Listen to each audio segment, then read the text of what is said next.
नमस्कार। देशकाल प्लस में आपका स्वागत है। मैं हूं मुकेश कुमार। दोस्तों, यूं तो पूरी दुनिया जानती है कि डोनाल्ड ट्रंप का चरित्र क्या है। वो लंपट हैं और बहुत ही घटिया सोच वाले इंसान हैं। लेकिन पिछले एक हफ्ते में, बल्कि यूं कह लीजिए कि 15-20 दिन में, उन्होंने इस तरह की बयानबाजी की है, इस तरह की गंदी गालियां दी हैं कि ऐसा लगता है कि ये अमेरिका के राष्ट्रपति ही हैं या कुछ और हैं। अमेरिका के राष्ट्रपतियों के इतिहास में भी वो सबसे बड़े गालीबाज नेता के तौर पर उभरे हैं। पहले भी कुछ एक राष्ट्रपति हुए हैं, लेकिन वो इतने निचले स्तर तक नहीं गिरे हैं। और ख़ास तौर पर सांसदों को लेकर वो इस तरह की टिप्पणियां सार्वजनिक रूप से नहीं की हैं उन्होंने। और फिर और भी उसमें खासम खास बात यह है कि उन्होंने महिलाओं को स्पेयर करके रखा था, छोड़ रखा था। लेकिन डोनाल्ड ट्रंप सीधे तौर पर एक महिला सांसद को टारगेट कर रहे हैं, उनके बारे में बहुत ही अनाप शनाप ऊल जलूल गंदी बातें बोल रहे हैं। ये महिला सांसद हैं सोमाली मूल की इल्हान उमर। जाहिर है कि इल्हान उमर से उनकी जो घृणा है, जो नफरत है, वो हिंसा की हदें भी पार कर रही हैं।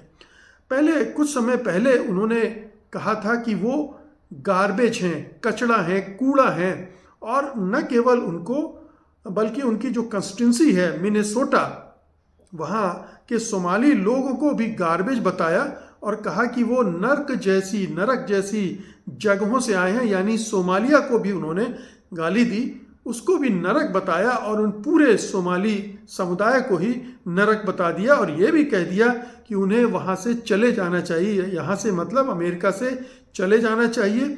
और उन्होंने उमर को मिनेसोटा की धोखाधड़ी का प्रतीक बताया। ये हालांकि बोलना इसमें उनको अर्थव्यवस्था पर था, लेकिन वो इल्हान उमर पर इस तरह का अटैक करते रहे। यही नहीं, ये गार्बेज बोलकर रुक गए हों, कूड़ा उन्हें बोलकर रुक गए हों, यहीं पर उनका ये अभियान खत्म नहीं हुआ, बल्कि अभी 9-10 दिसंबर को ही उन्होंने उमर को एक बहुत ही सेक्सिस्ट गाली दी, जो मोटे तौर पर आप समझ लीजिए कुतिया उन्हें कहा। वो कुछ नहीं, और ये भी कहा कि वो कुछ नहीं करती, बक करती है।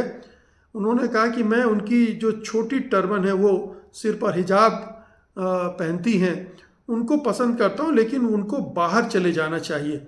अब ये मजाक के उड़ाया था उनके धर्म का, हिजाब का। और अब जैसे हमारे हिंदुस्तान में भी होता है, जब इस तरह का मजाक उड़ाया जाता है किसी धार्मिक समुदाय का, तो यहाँ भी जो उस रैली में उस तरह के लोग होते हैं वो खुश होते हैं, और यहाँ भी वो खुश हुए थे। ये गालियाँ तो हैं ही, साथ में उन्होंने एक और अभियान चला रखा है इल्हान उमर को बदनाम करने का। और एक ये कॉन्स्पिरेसी थ्योरी के तहत, बल्कि ये पिछले टर्म से ही वो कहते आ रहे हैं कि इल्हान उमर ने अमेरिका में आने के लिए अपने भाई से शादी की थी।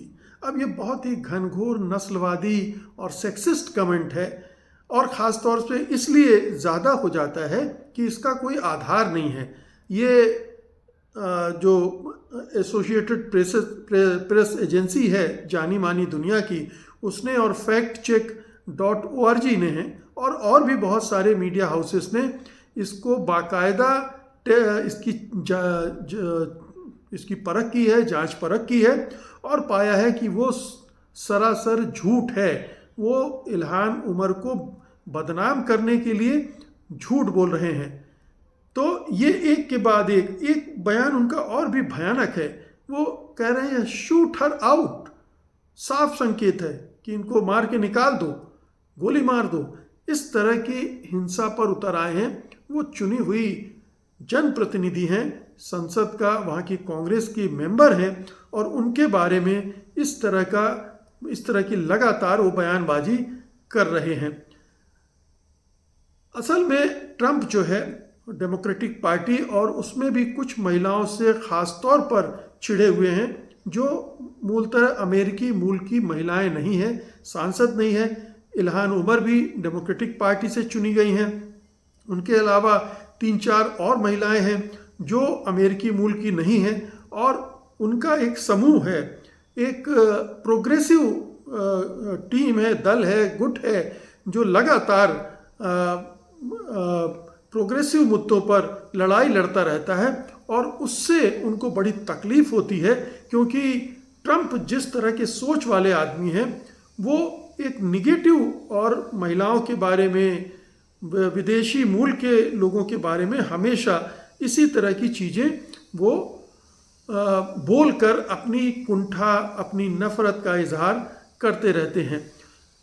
इस पूरे अभियान पर इल्हान उमर की क्या प्रतिक्रिया रही?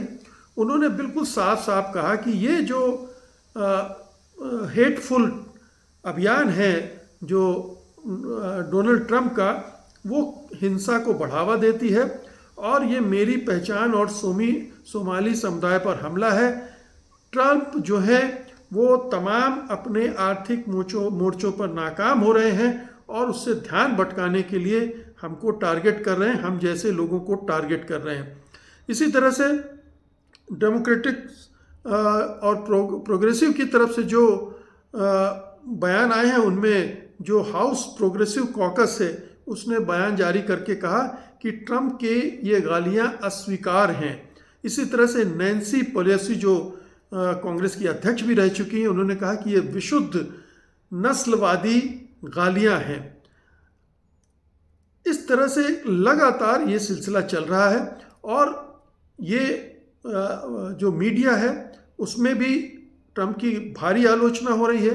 जैसे न्यूयॉर्क टाइम्स से वो कह रहा है कि ये अनअपोलोजेटिक बाइग्रोट्री है, यानी ये विशुद्ध रूप से नस्लवाद है, जो अक्षम्य है, अक्षम्य नस्लवाद है।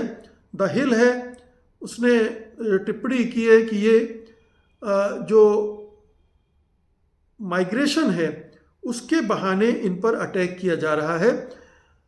सोशल मीडिया पर भी डिफेंड इल्हान जैसे ट्रेंड चला, 50 लाख से ज़्यादा पोस्ट हुए, यूट्यूब पर वीडियो चल रहे हैं। इल्हान को काफ़ी समर्थन भी मिल रहा है। ठीक है कि ट्रंप का एक सोच है, उनका एक मागा क्राउड है जो इस तरह की गालियों को पसंद करता है।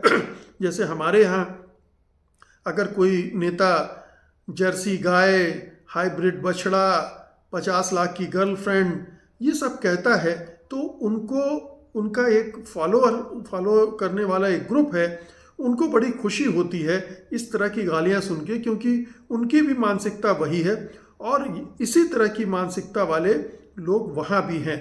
तो ये लगातार हो रहा है। इल्हान उमर को टारगेट करके डोनाल्ड ट्रंप दरअसल जो अमेरिका के जो गोरा समुदाय है वो दूसरे मूल के समुदायों के खिलाफ हिंसा और नफरत को बढ़ावा दे रहे हैं। ये उनके अंदर भरा हुआ है और ये राजनीति का हिस्सा है और इसका सीधा लक्ष्य आने वाले चुनाव हैं।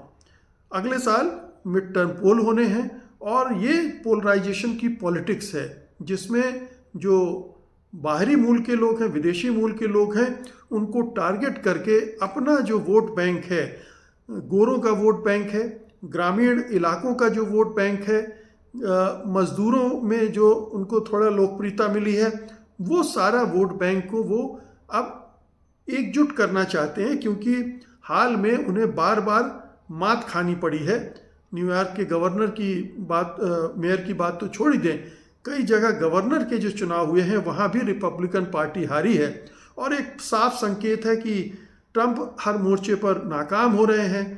महंगाई बढ़ रही है, बेरोजगारी बढ़ रही है, लोगों में गुस्सा बढ़ रहा है और ये जमा होते होते अगले साल नवंबर में अगर उस तरह से असर किया तो कांग्रेस में उनका बहुमत चला जाएगा और उसके बाद फिर 2 साल तक ट्रंप कुछ नहीं कर पाएंगे, वो एक लैम डक प्रेसिडेंट बन के रह जाएंगे। तो ये घबराहट में वो इस तरह की बातचीत कर रहे हैं, लेकिन ये बहुत ही घटिया स्तर का उनका व्यवहार है, जो कि अमेरिका जैसे विशाल देश को और भी बदनाम कर रहा है, कलंकित कर रहा है और उनकी डेमोक्रेसी को भी बहुत नीचे गिरा रहा है। बहुत बहुत शुक्रिया आपका। धन्यवाद। नमस्कार।